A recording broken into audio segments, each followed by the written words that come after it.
You gotta make this one. Okay, let's get to work. This is a fantastic, easy recipe for a tuna crunch wrap. 1 can of tuna into the bowl, flake it out just a touch. I've got 1 tablespoon of mustard seed. I love the flavor of mustard seed. I'm adding in some diced red onions. I've got 1 lime. I'm gonna give that a fresh squeeze and also add some fresh lemon juice in there too. I had some leftover vegetables that I'm adding in, some chopped up cilantro. I'm hitting it with my boom spice. The recipe for that is on my YouTube channel. I'll give this up a nice mixture, and then we're gonna put this into our burrito. When you're making this easy burrito recipe, be sure to heat up that burrito a little bit before it becomes a little bit more stretchy and elastic. Here I've added in some spinach, my tuna mixture, and finally I'm topping it off with some pomegranates and more chopped cilantro.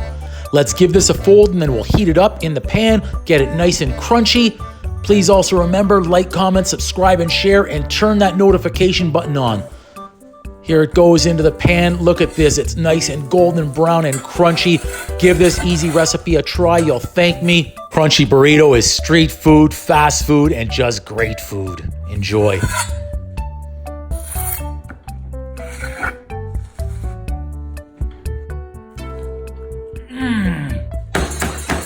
Boom! Spectacular.